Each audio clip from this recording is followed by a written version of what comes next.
Welcome to Bike Life, a podcast from the Warmshowers Foundation. Here, we celebrate our global community of touring cyclists and hosts who make life on the road unforgettable.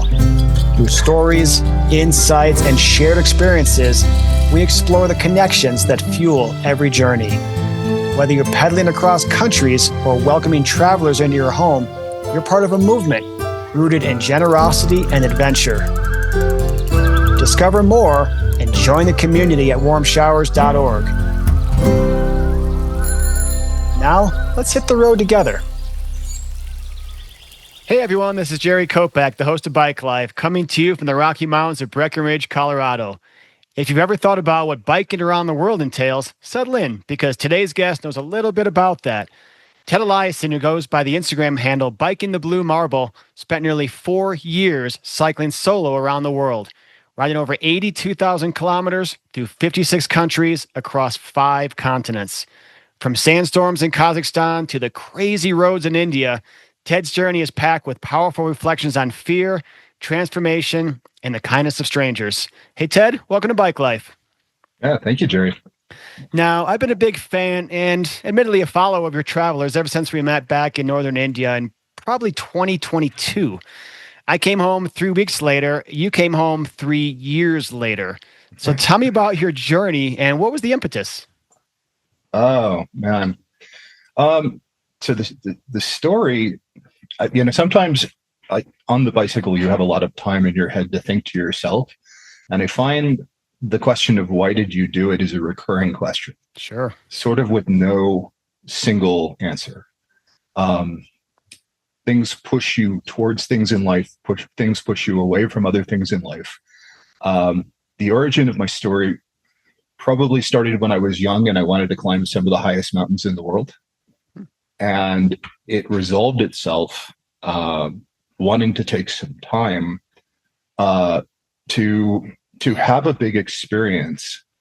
But I somewhat decided to get on the bike and see how far I could go for about the same money that I would have spent on one guided Himalayan peak.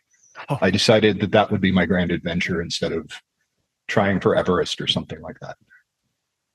Okay. So there wasn't like a moment in your life, like a life event that sort of made you think like today is the day or this is the year? I am a corporate refugee. I love that title. People will ask occasionally, how did I get the money for the trip? And it's a combination of things, but one of them is a stack of severance packages that I had invested. Okay. I think that in my soul, I probably always wanted to be an explorer from a very early age, and it started with spending time as a child as a competitive skier and learning a love for mountains and exploring mountains early on.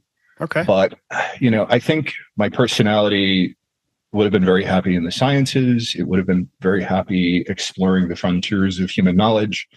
I think from a very early age, I had a sense of wanting to know more about what was out there and finding that deeply fulfilling. Yeah. I do feel by the powers that be that I was channeled into a conventional life that didn't always necessarily fit. And I hit a point, I'm married, I have a townhome, I have to all outward trappings, a relatively comfortable conventional life, but I just felt something was missing. Okay. And, I reached a point where it's kind of like, if I have another career block like this, I need to take some time. Okay. I need to do something along the lines of what's closer to my soul than what I have been doing. Got it. I love the, you said corporate refugee? Corporate refugee, yeah. Yeah. I've self-titled myself as a recovering cubicle dweller. So, right. I think we probably have a lot in common in that regard. Yes. Yeah. Now, with your trip, did you have a goal in mind? You said you're going to go as far as you could with the allowable funds that you had. Were there places that were absolutely on your list of things you wanted to see? Yeah, I mean, there's a very long list of things that I never expected to see in my lifetime that I was going to give myself the chance to see. Yeah. I think from its inception, I thought about going around the whole world, and I have sort of, existential reasons for wanting to do that. It's biking the blue marble. That was my handle, but it might as well have been pale blue dot, both of which are photographs from space of Earth Okay. and how small the Earth is. The blue marble is the 19. I want to say it's the 19. Doesn't matter the year. It was the Apollo 17 photograph of Earth from the journey to the moon. It was the first photograph that actually captured the Earth as a sphere floating out in space. And then the pale blue dot is a Voyager photograph of a small blue speck in a field of stars. And that Carl Sagan brought these to light for a lot of people, but this perspective that we're on a rock floating in space, and that space and time are infinite, and our existence, what it is through our own perceptual mirrors, and we get caught up in our day to day. But there's just sort of a deeper sense of, you are here. This is a gift. What are you going to do with it? Oh man, I love that. Yeah, yeah. So I would say that before I took my trip, I had felt under-traveled, okay, and wanted to catch up. And I also wanted to have this sense of actually going around the rock, going around the whole sphere to get a sense with my own body of what it felt like, how big it felt, what was out there. An astronaut on my own planet, as it were. So, I like that metaphor. Yeah, yeah. So, did it just sort of evolve? I mean, did you actually ride your bike out of your driveway when you started? Yeah, I did. I set 3 arbitrary goals, and I tacked 2 sub goals onto that. Okay. The first goal was I wanted to go around the whole thing. I wanted to travel more than the circumferential distance of the Earth. Okay. And for those of us who don't know that number, what's that number? It's 25,000 kilometers, more or less. Or excuse me, 25,000 miles, more or less, or 40,000 kilometers, more or less. There's a rounding error on both of those. Okay. And actually, the circumference of the Earth around is slightly larger than pole to pole. Got it. Because the Earth is a little bit squashed. But I wanted to travel more than the circumferential distance of the Earth. I wanted to go around all of the longitudes in one direction. And I wanted to start and end in my garage, as if I had just gone out for a weekend bike ride. Yeah. Yeah. So all the longitudes, that's interesting. Okay. Because that technically gets you around. That is what gets you around. And I suppose, you could stand on the South Pole and walk in a circle and you do the same thing. But I never thought about that. Yeah.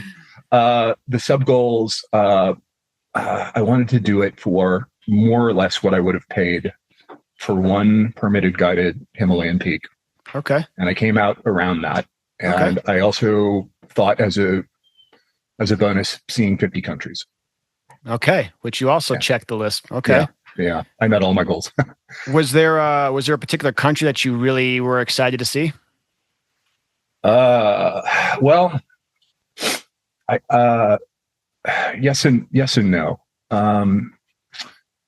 In retrospect, I would say that I entered and left India different people. I found India incredibly transformative. Yeah. For a lot of reasons, and that's a whole discussion in and of itself. I had lots of moments. I mean, I had visited parts of Europe, but I had never really seen continental Europe that much. I mean, I'd been rock climbing in Spain and Norway, and alpine climbing in France, but never really had explored Europe as a place, and that was exciting. Things get really more exotic when you get into gaps in our imagination, gaps in our media coverage. You start entering Turkey and going into Central Asia, and you don't see or know a lot about those places, and it's hard to form an opinion. And then you get there and you're just sort of floored by what you didn't know. Just how nice the people are, how inviting, how beautiful the places are. India was, of course, intimidating, but I still say it was the most. How so? or why? India is I think was it Bertrand Russell? Somebody said that India is functional anarchy. I love that. Yeah, Yes, yeah, correct. yeah. It's nobody particularly likes rules or standards of any kind. Mm, Everybody wants to understand everything intuitively to themselves without guidelines. And interesting. you get into India, and it's a chaos of noise. It's just it is functional anarchy. People do their own thing, but everybody finds a way. Yeah, And yeah.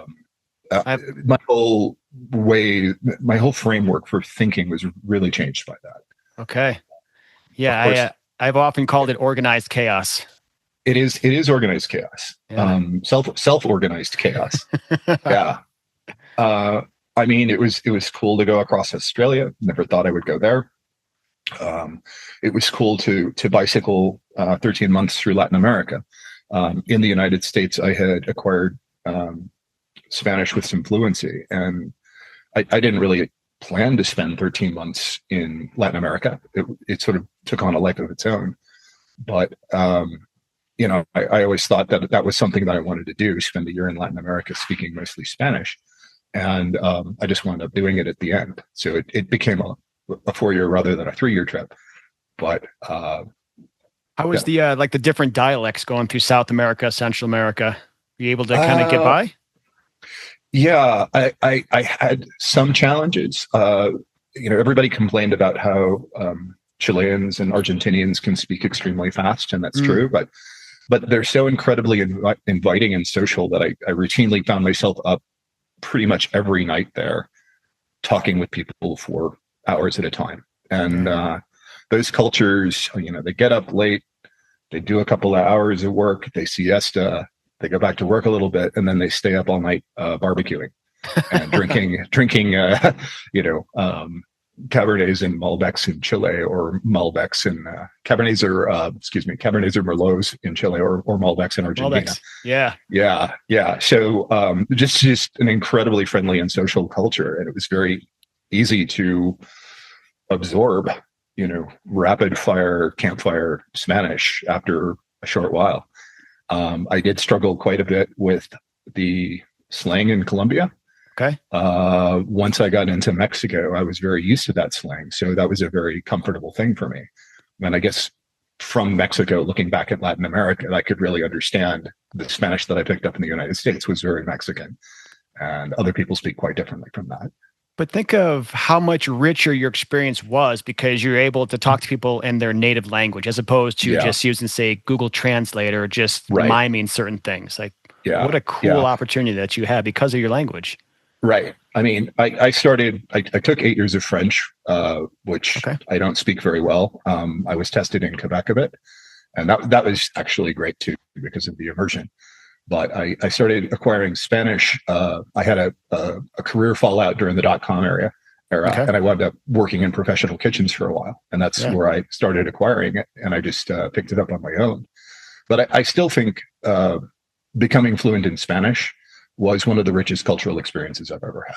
I Wow. mean, it's really been a doorway into many different worlds that I would never have been privy to otherwise. And think about how many people in the world, how many countries are Spanish based. It's Yes. incredible. Yeah. Yeah. Yeah. One thing that I was also doing, I was trying to read a book from a native author to every country I went to. When Oh, I was, wow. I would get in my tent at night and I would read.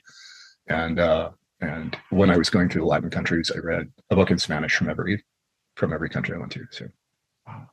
So when you were first starting out, figuring things out, a couple Mhm. days, couple of weeks, Yeah. was there ever a time when you thought like, this was dumb, or I've had enough, or I just want to quit and be home? Yeah, I had a couple of moments. I got as far as Bulgaria on the first leg of the trip, Okay. and I got stuck there by the COVID thing. Oh, Yeah, the news was starting to talk about a virus going around the world when I was in the edge of Serbia, and um, I crossed Romania, and the closures were getting more and more intense.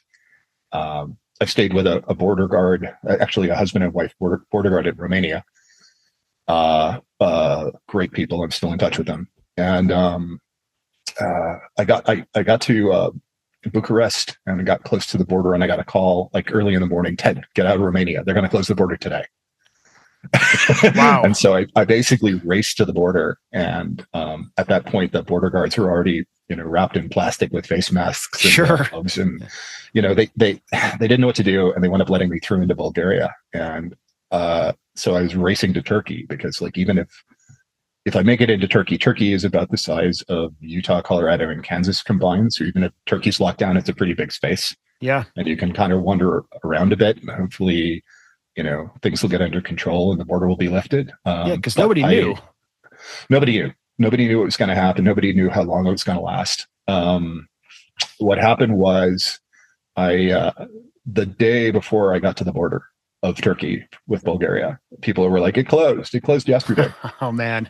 So I had to turn around, and I wound up spending 3 months in this small town, Sarajevo on the Black Sea, near the larger city of Burgas, waiting it out, and it just didn't happen. Couldn't get information about a visa renewal. Didn't look like the borders were lifting anytime soon. Although the flights out of Sofia were diminishing, there was only like 3 a day out of the country. Yeah. And so at some point, 3 months in, I had to brave the armed border guards, or the armed guards on the freeways. And I rode to Sofia 4 days, showing my passport to get through the checkpoints, and got on a plane for a very expensive flight home. Yeah. And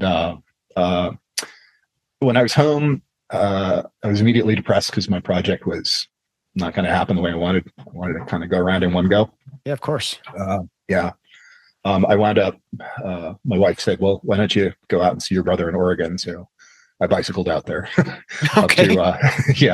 Bicycled up the glacier, across to the U.S.-Canada border at the Peace Arch, down to my brother in Hillsborough, Portland. Okay. Portland.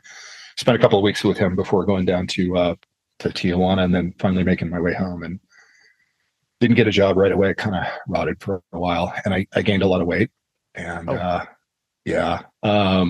think a lot of us did during COVID. Yeah. And when the borders finally relifted, which I think was 2022. Kendra joined me to fly out to Athens and start over. And then I headed into Turkey, and I was in the Anatolian plains, which are very steep and hilly. A lot like Colorado, lots of hills. And I was out of shape, and I was like, this is stupid. This journey is stupid. I hate this. Yeah, sure. But my first leg, I bicycled out to Minneapolis, and my body completely changed in 4 weeks. And the same thing happened in Turkey. Within 4 weeks, my body had completely changed again. Yeah. I think there was a tipping point where you're spending every day saying, this is suffering, I hate this. And then your head flips over, and it's kind of like, I bet you could do Africa in a year. Yeah. So do you remember a time where your mindset, your mentality just kind of flipped that switch, as you mentioned? Just kind of happens. Okay. I rode without headphones. I rode without music. I had one of the things that I missed the most about the trip is just the enormous amount of space and silence to let my head just sort of drift wherever it wants to. Yeah. A quiet that we don't often get here. Music is always pumped in. Entertainment is everywhere. And I had a lot of time and space to think. And I look back at my notes, and a lot of that space was filled with gibberish. It was just ideas and notions floating around. But in retrospect, I'm like, well, that's what thinking is. Yeah. Thinking is kind of freeing the mind up to talk its gibberish. And the gibberish was no longer feeling its pain so much, and it was starting to think more in terms of space and time. Yeah, and it's so easy to make our lives more complicated, to fill our heads with podcasts and music and YouTube and Instagram, and to actually give yourself the opportunity to just be quiet. Right. Another thing that I noticed, in our culture, Western economic culture, we get drilled from a very early age in what I would call executive function, which is, we're sort of told you should chase these things in life. And then it's up to us to think about how to be productive to get there. How do you make lists? How do you set goals? How do you prioritize? How do you Yeah. decide what is and what is not important to you? And I found with so much time and space that I was able to focus on two neglected parts of concentration that we have. One is just sort of openness, just being able to look at the world without judgment, without deciding whether something is or is not important to us, and just absorbing.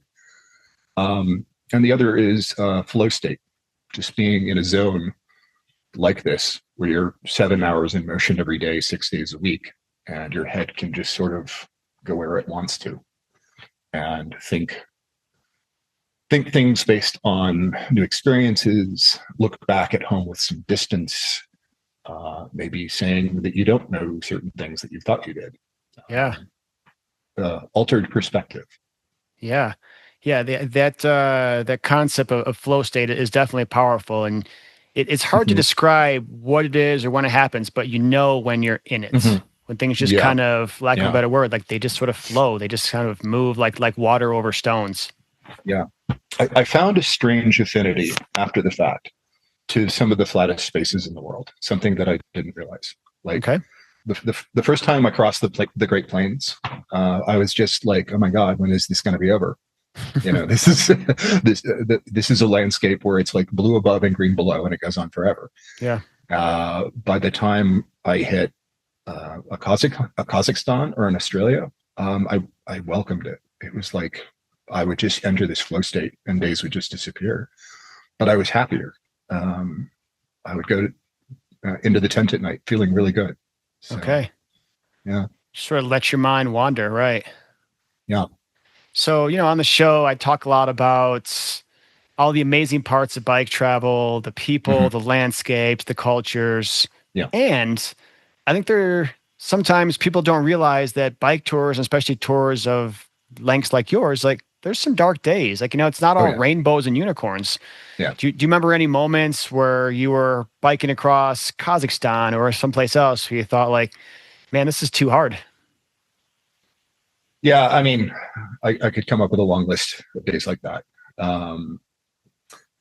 So I went around the world, mostly crime-free with the exception of one incident. I did get tackled in the streets of Cartagena, Colombia, at the end of South America. Wow. 9:30 in the morning, I'm riding along and I'm trying to navigate to a hostel with my phone, and two guys on a motorcycle jumped off. One guy jumped off the back of his motorcycle and tackled me, grabbed my phone, and they sped off. Holy cow. Yeah, that was a bad day. And that was another one of those, do I go home now? That must have been terrifying. It was terrifying. It was upsetting. I had such a good experience with people all over the world, and I had an enormous amount of trust.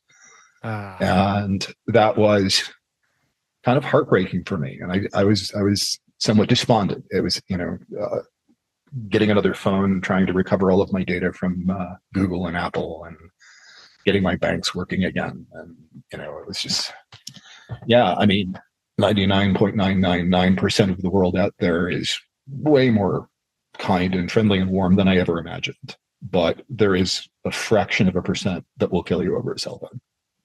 That's crazy. How'd you shake that off? After getting my stuff going, I was talking to my wife, and I didn't want the story to end that way. Yeah, that's a terrible taste to have in your mouth, right? At the end. Yeah. So I was going to fly over the Darien Gap into Panama, and you didn't cycle through the Darien Gap? Does anyone cycle through the Darien Gap? I don't think so, but does anyone push bike through the Darien Gap? Yeah. No, I wound up spending, I think, $200 more than I would on a flight to put Morpheus, my bicycle, on the top of a sailboat and sail around the Darien Gap through the San Blas Isles and continue on through Central America home. But Central America, I mean, I was definitely unnerved, and I was definitely more cautious than I was because of my incident in Cartagena. That was probably, I would say, the darkest moment for me. Sure, I had lots of rainstorms. Sure, I got snowed in the Czech Republic. I had, I think I broke 4 derailleurs along the way and had to find solutions. everything broke at some point. I mean, the greatest part of being home was probably just getting a vacation from everything breaking. um, but yeah. So I kind of want to delve a little bit deeper into this. So I know you've Okay. talked about fears and learned helplessness and how big Yeah. journeys can be transformative, maybe even life-saving. So tell me more about that. Right. Well, I'm asking myself now that I've been home 9 months now, and I have a job, and I'm working again and paying bills and doing the American thing. And I'm thinking about this question of fulfillment and what causes fulfillment. And I talked to my wife about why does she think I took the trip? And she says, honestly, your mental health. This is just something that you needed to feel good. And I think my professional career was, it was okay, but I wouldn't say that it was fulfilling. I would say that I did a lot of work for a lot of people, but my CV, my resume is a long list of acquired or defunct companies, and sometimes I just wonder, is what we're doing matter? Yeah. Like David Graeber's got the book Bullshit Jobs. I had a couple of those before I took this trip. Just like, okay, you're going to pay me a lot, but not give me anything to do. Why am I here? Doing a big trip like this is a chance to have a different story. And I think it was a story at the level of the challenge that I needed and wanted. And now, 9 months out, I store the trip in a part of my brain, which is where I would keep a lot of dreams. Like, I have these random moments where I'm doing normal things, but suddenly I'm in Kazakhstan again, or suddenly I'm in Peru, or, I have these strange flashbacks as if they were dreams. But that is now part of my story. And I wanted a better story and a different story. And this colored it in, I guess. It made me feel like I did something. I mean, I joked, this is just a job no one's paying me to do. Yeah. But it was the kind of work that I wanted to do. I wanted to see and experience and process and eventually have a story that I think is worth telling and sharing. Yeah. And do you feel you've changed since this trip? You came back? Like, do you have a different perspective of things? Some things are extremely changed in maybe ways that aren't obvious, and in other ways, I'm completely the same person. Okay. It's layered. Yeah, it's funny. I took a trip, not of this length, but maybe a year or two, several years ago. And the question I got was, do you have all of life's questions answered? And of course, no. Like, you come back with, a very cliche thing to say is you come back with more questions. Do you feel that's that way? I had moments of well, I mean, I like the Isaac Newton quote, what we know is a drop and what we don't know is an ocean. Good one. I had profound moments of my ignorance, profound and humbling moments of how little I know, and how little I will ever know. We are so limited in what we can do. It's like, wow, you saw the world. No, I saw a scratch. Scratch around the world. I saw so little, but I saw more than many people will ever see. And that was just such an incredible blessing and gift and privilege. Yeah. I mean, I've got these memories from when I traveled, and I like to say that I sort of keep them in a notebook, and a metaphorical notebook, because, everyone's got hard times, tough days, whatever, but I can go back to this notebook and pull out these memories, and they're little rays of sunshine that sort of make me realize that, okay, life is good, life is going to be okay. And I can really fall back on some of these memories and experiences that I had. Yeah. I mean, I would say that climbing mountains was extremely good preparation for me. Yeah. Not only from a gear and a weather standpoint, but the breaking of large things down into small pieces and accomplishing them methodically. For me, such a long journey was actually, people are like, how could you go such a long distance? And for me, it was one day at a time. It was really not difficult at all. I would say, and this is the comment earlier about how we're how we learn to focus and concentrate. But I would say that going out, one thing I noticed was an erosion of my executive function. I was probably the kind of person beforehand who had a complete spreadsheet of where you need to be on what day. Yeah. And within a very short period of time, I could barely think 2 days ahead. I really was making everything up on the fly. Okay. Yeah. But one of my discoveries is that I think that we all have hidden superpowers that we don't realize, that we are evolved over millions of years to adapt very quickly to things that we don't know. And so you take somebody and you put them into a different language and food and cultural environment. And very quickly, their brains are going to start picking up words and trying things and seeing what works. And if you don't test that, I don't think you realize you have this incredible ability to adapt. And that gives you a lot of confidence that you can throw yourself into a lot of situations in life and you'll figure it out. Sure. Yeah. Yeah.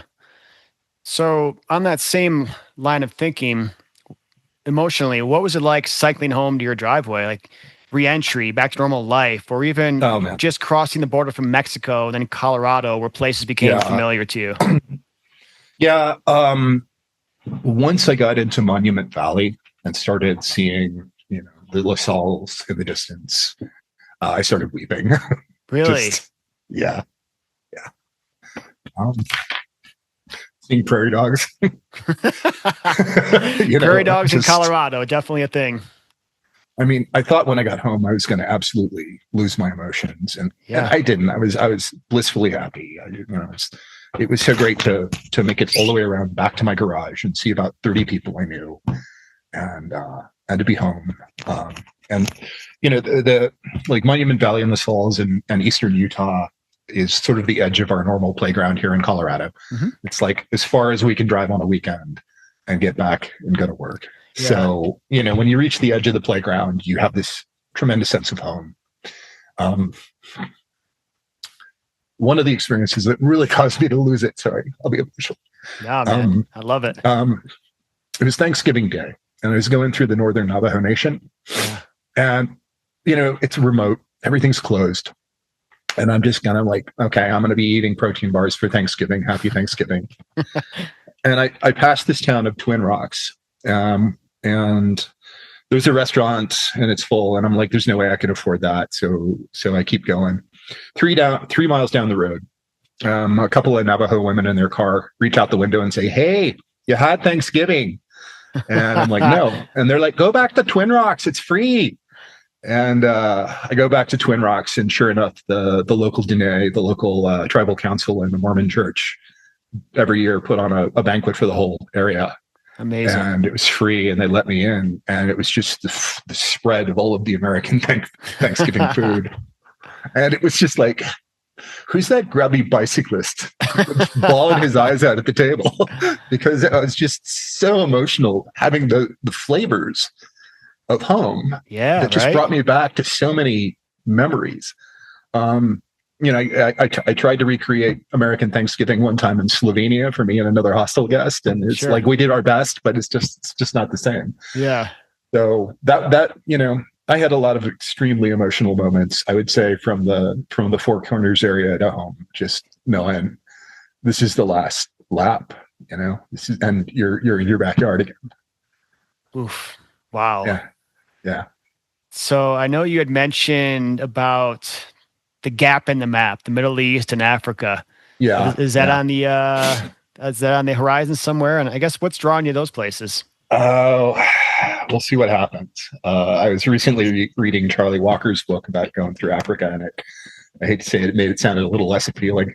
Okay. I know you've been to Africa a couple of times and seen a lot. And I was having this thought about, I'm crossing Kyrgyzstan at the time, and I was just thinking about what a blind spot we have about the Muslim countries and the Soviet Union, and just, Central Asia is this crazy place where they speak Russian, but they're Muslim and they drink vodka. It's just this crazy combination of things, and how little we know about that. And I was just thinking about the place of my greatest ignorance, and that's still Africa. Yeah.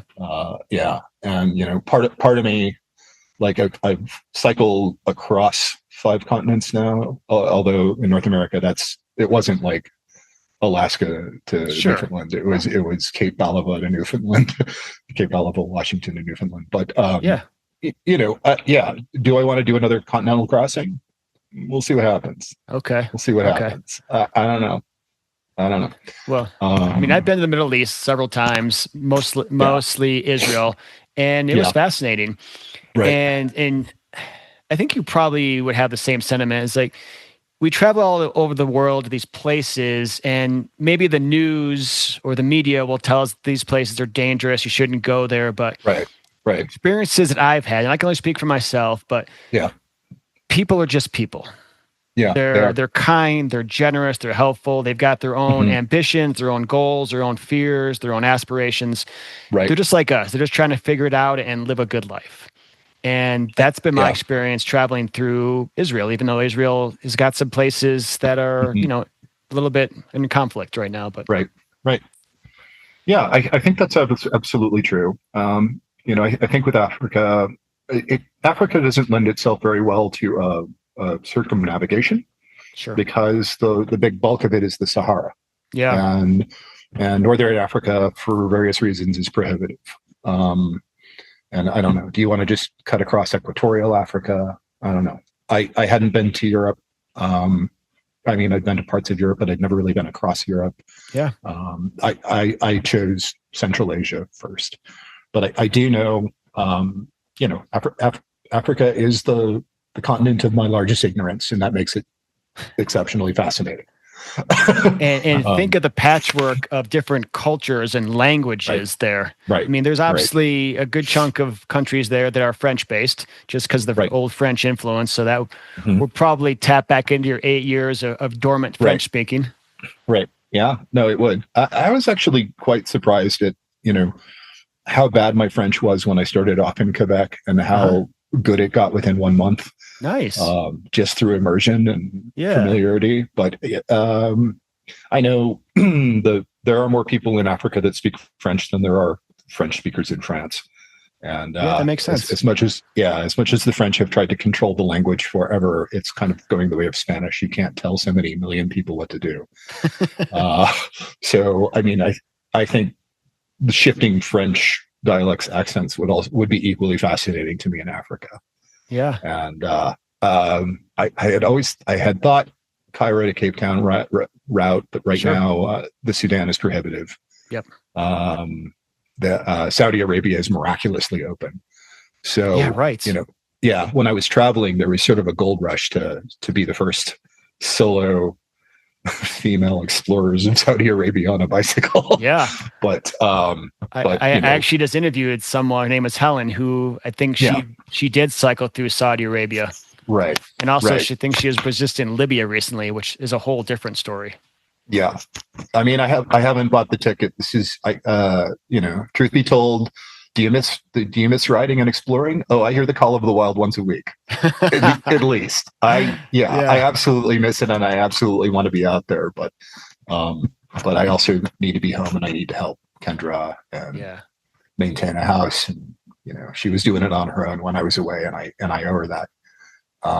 But I have absolutely thought, what's a ticket to Cape Town? I would fly to Cape Town, and I would go against the Antarctic winds, or with the Antarctic winds north.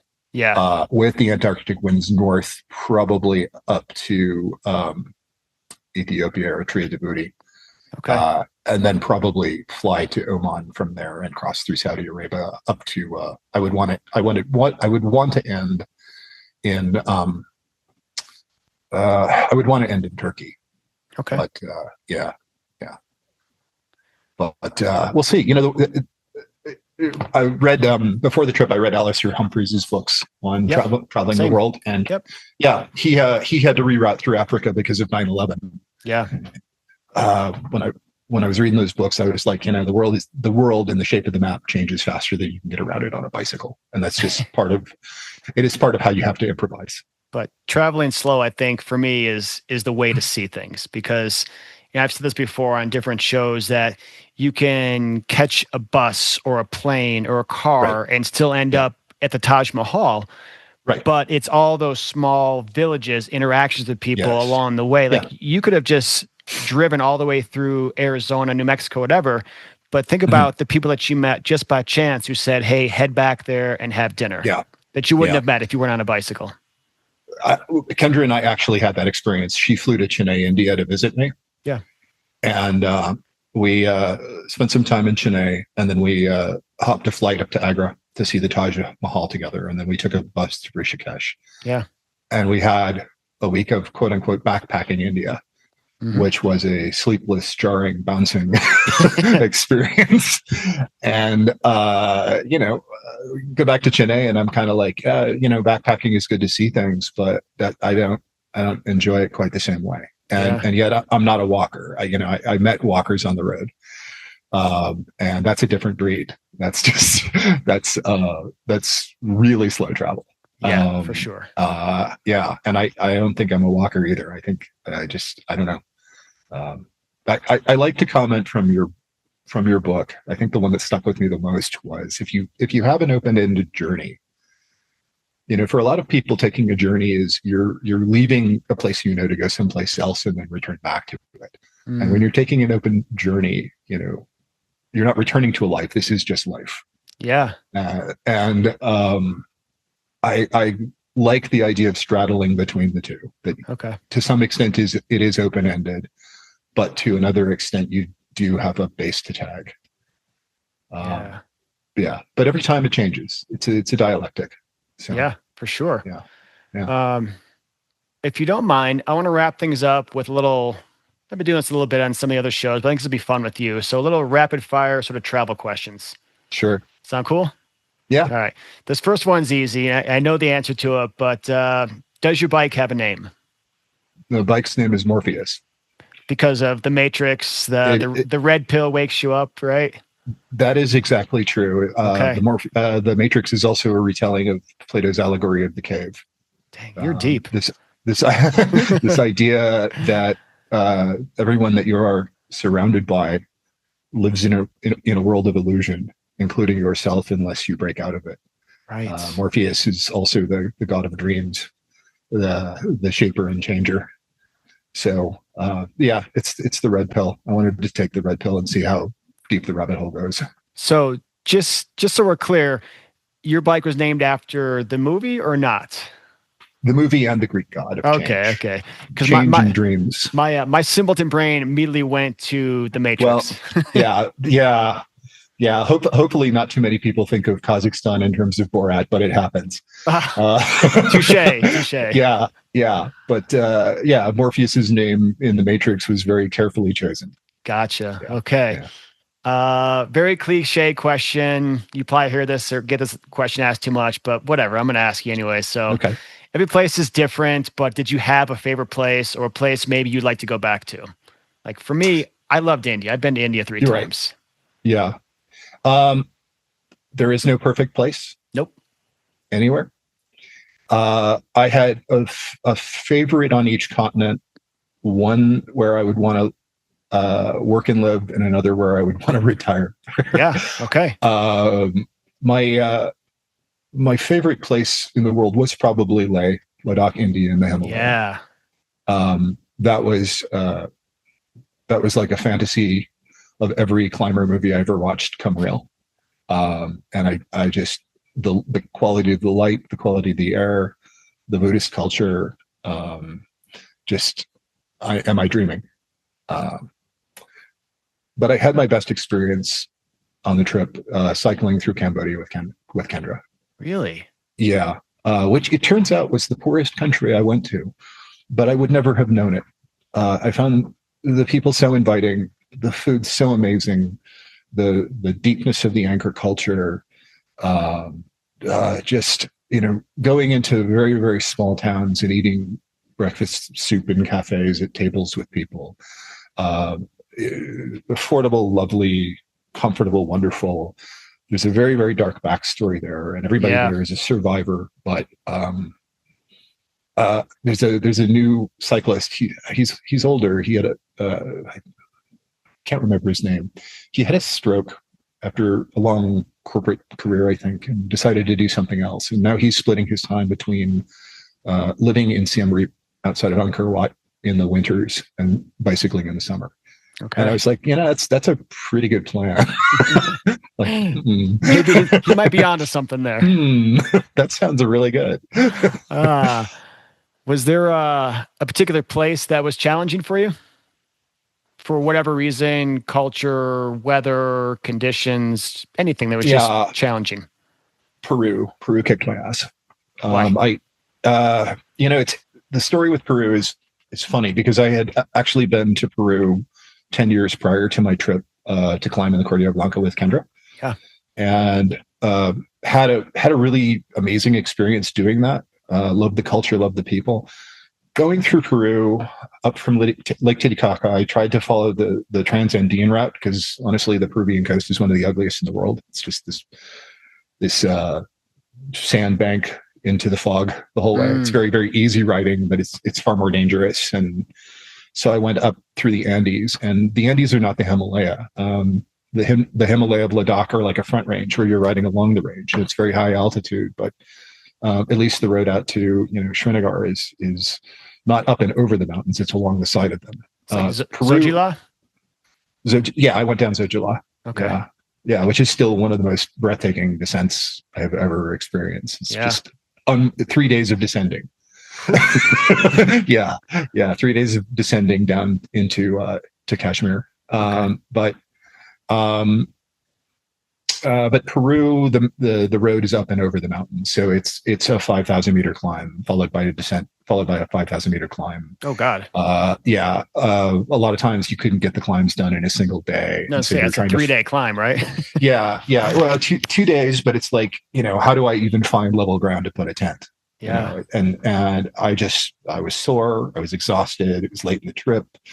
Kendra had left. I had started feeling lonely for the first time. The food is not, the food is sometimes just potatoes with a little cheese. It was rural Peru through the Andes was my most challenging. So speaking of food, what was your favorite food country? Malaysia. Malaysia. Okay. Yeah. The street food in Malaysia is a sport. It's just unparalleled. Is it like Thailand? Great food. There's elements of a lot of things. I mean, Malaysia was a British colony for 500 years to own the Straits of Malacca, but they imported both Indian and Chinese laborers, and there are the native Malay people there. So you have fusions of Indian and Chinese with Southeast Asian influences. And the food is as diverse as any place I've ever seen. Really succulent red curries, long noodles, very, very inexpensive, $2 meals. And the towns just have these sort of plastic food court cafeterias everywhere. Malaysians are the heaviest people in Southeast Asia, but they've earned it. Their food is that good. Yeah. I had a friend tell me when I was traveling through Thailand, be careful of what he called food suicide. Yeah. It's like, what does that mean? It's like, because you can eat yourself to death because the food is that good. Yeah. It's like the Labrador mentality, right? Like I'm just going to keep eating until my stomach explodes. I found the food in Thailand actually very mixed. Okay. I mean, one thing I did not know about Thailand is it's a country of 77 million people, but they have 44 million tourists a year. Oh. So 1 in 3 people in Thailand at any given moment is from outside. That's interesting. Yeah, and there is a corresponding infrastructure. So, plenty of towns in Thailand with gourmet burgers, gourmet pizza, vegan tattoos,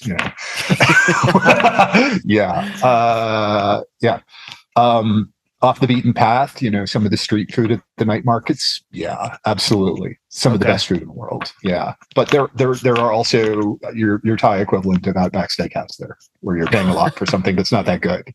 Gotcha. Yeah. Unfortunately, I think I missed most of that stuff. I met some local people there who kind of steered me towards the good food carts at night. Right. Yeah. My best food in Thailand was absolutely on the side of random roads in the middle of nowhere. Yeah. Right. Yeah. Speaking of, what's your favorite snack food? Like, what do you carry in your panniers or your frame bag? Oh man, it's just so dependent on the country. Okay. In North America, I went through bags and bags of peanut M&Ms. Yeah. Bought at Dollar General. Now they seem so expensive to me. It just really depended. In Europe, a lot of bread and cheese. Okay. Cold sandwiches, cold food. In a lot of the world, I was stopping at street food everywhere. Yeah. An admitted preference for countries where street food outnumbers restaurants and motorcycles outnumber cars. Yeah. Last one. Mm-hmm. Why should people travel by bike? That's there's the cliched old Ernest Hemingway quote: "If you ever want to understand a country, go by bicycle." Yes. Or I think that's the paraphrase. I think it's something that you alluded to earlier. I think aside from some of the meditative aspects of the trip, one of the greatest parts of the trip was seeing real people where they live. Yeah. It's one thing to plan a destination vacation to, say, Prague, and go and see the Charles Bridge and the pinnacled cathedrals and this center of the Holy Roman Empire in the 15th century that's preserved there. It's another thing to go to Brno, and no one knows where Brno is, but it's the second largest city in the Czech Republic and has all the charms of Prague without the crush of tourism. Yeah. And to go to beer pubs and meet people and have conversations and to feel invited. Like when you start going to second, third, fourth cities in a country or even small towns, your experience is fundamentally different. People are like, "Oh, you're visiting us? Let me show you around." And I found that everywhere. I mean, one of the places, I didn't ride the Pamir Highway in Central Asia. I wound up going through the Fergana Valley, which is very, very untouristed. Whoops. And I had one day that was almost ridiculous because I got stopped, I think, 5 times by people who were like, "Do you have a place to stay?" Yeah. And it was like, this is almost laughable. It's like, I do have a place to stay, but I thought it was just so incredible that there were so many people that wanted to offer up their homes for the night to a foreign traveler. And that's part of the real great part of getting out on the bicycle, going through regular neighborhoods where regular people are living their lives and seeing that. Heck yes. Yeah. Ted, thank you so much for hanging out with me today. Oh yeah, absolutely. How can our listeners find out more about your travels? The best, Instagram is the most instant right now. So my Instagram handle is Biking the Blue Marble. Again, my trip is over. I continue to get out and ride when I can. Kendra and I are going to be doing the Tour de Moon bicycle race in Grand Junction this weekend. So I'll probably have some photos of that. Yeah, it's my favorite road ride in Colorado is through Colorado Monument. The monument, so, sure. Yeah. I actually rode around the world in an old Tour de Moon shirt. So did you? Okay. Yeah. Which I will wear, and it's so threadbare and ratty. It's going to get comments. But hopefully, whatever bike you're riding has been freshly refreshed. And no, Morpheus still needs work, but new chains, new rubber, new brakes. It needs an overhaul. I'm on the roadie and the mountain bike right now. Okay, got it. Yeah. All right. I want to thank everyone for listening to my conversation today with Ted Eliason. If you enjoy our show, give us a like, a share in our social channels, or maybe just tell your friends. These stories hopefully will inspire you to set off on your own bicycle adventure and maybe make the world feel a little bit smaller, one pedal stroke at a time. Until then, keep the wheels rolling and the stories coming. Thanks for joining us on Bike Life. I'm Jerry Kopak, and I hope you enjoyed today's episode as much as we enjoyed sharing it with you. Please leave us a rating and review, or just tell your friends. This helps us reach more cyclists and hosts around the world. To learn more or become part of this amazing community, visit us at Warmshowers.org or follow us on Instagram at Warmshowers_org. If you'd like to be a guest on the show or have a question you'd like us to explore, email us at podcast@warmshowers.org.